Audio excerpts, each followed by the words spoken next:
Hi guys, welcome back to another video. Now today we're going to be working again on the Evo 10. In the last video we fit those snazzy BC external reservoir coilovers to the car. We had to let it settle for a few days just to see what ride height the car actually settled at. I think it's been about a week now that they've been on. In that time the car's had plenty of time to settle, and I've actually taken it and it's passed its MOT, which I'm happy to say. But today we're going to be sort of finishing that coilover install so that I can go and get the tracking done at a later date. But there's a few things that I wasn't aware of. Terry, if you're watching, thanks for letting me know. I actually have to preload these coilovers. And another thing Terry made me aware of, there's actually camber bolts on the front of this car. I didn't think there was camber adjustment on the front, but yeah, from factory it has adjustable camber bolts. So what that basically means is the rotation of the bolts holding the shock to the hub will adjust the camber of the front wheels. And I'm going to do what I term a camber reset. So we're going to set them to just a neutral level. Now it's important to get both sides of the car off the ground because you don't want the anti-roll bar fighting you and messing up the sort of things we're going to have to do now. So as you can see, that can be turned by hand. So BC advise us to actually back off this lower locking collar.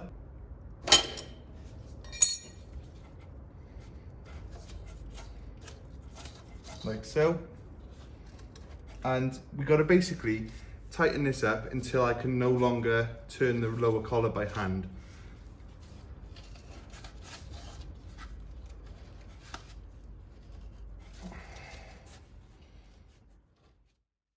Now, once it's as tight as you can physically turn it by hand without using the tools, the lower collar that is, you want to put this up to the spring perch. So the lower collar then comes up to the spring perch, and you don't really want it tight against it. You just want it sort of there. And what we have to do is now, using the spanners that are supplied, we've got to raise this upper ring now a further 4mm, and we'll know when 4mm is because the gap will be big enough for us to fit the tool in here. So let's do it.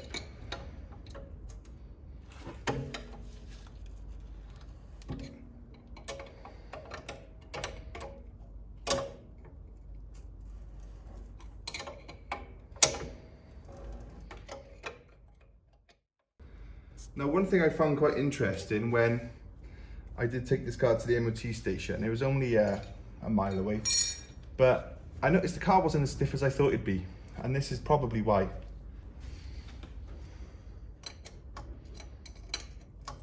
Right, so I can feel that snug now. We tighten this up, and then we just give this a little pinch.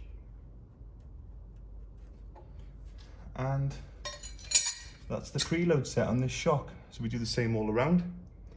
And there's no point me setting ride height or making any adjustments because this preload will actually affect the ride height as well, because there will be a bit of sag normally, but there'll be a little bit less now we've preloaded the shocks. Now I know I've only done a couple of miles, but I'm going to recheck all the torque specs on all the bolts as well.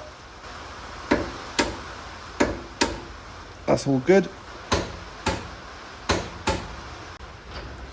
Now then, it's this bolt here and the one underneath it.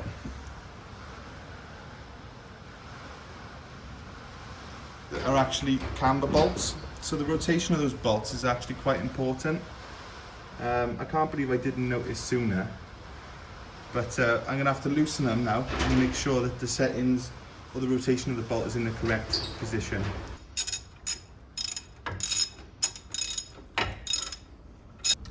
So here are the two bolts. This one is actually the camber bolt. Now can you see it has a lobe on it? Now depending on the angle that this bolt is at, it will affect the relationship between the wheel and the shock like this, and it can actually adjust the angle of the wheel.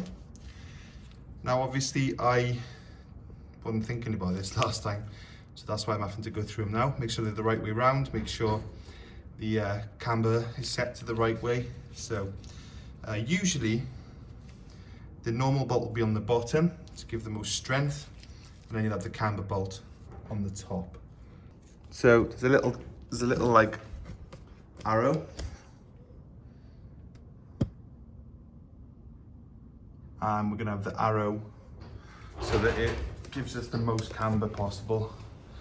And if it's too much or too little, any other adjustments need making, then I can use the top mounts when we're at the alignment shop.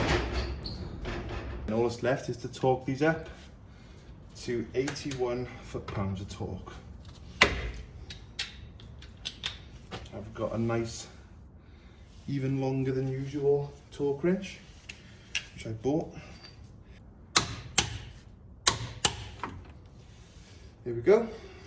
So that's how to do the camber bolts. The little tab, the little marker on the head is facing that way, which is going to give us the most camber. And then I'm going to do the same on the other side.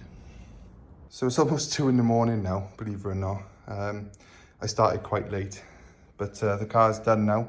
Can take it out for a test drive tomorrow. All the wheels have been torqued up. All the suspension components have been torque checked from the initial installation. And then we've also then on the front put the camber bolts in the way they're supposed to be in. And as you can see, there's a fair bit of camber now on the front. So an observation I had when I took the car out last time, just to the MOT centre, was that the steering rack felt like it'd gone a lot less responsive. Obviously something to do with the suspension was making it feel like that. The handling felt pretty good, but I have had better tyres put on as well.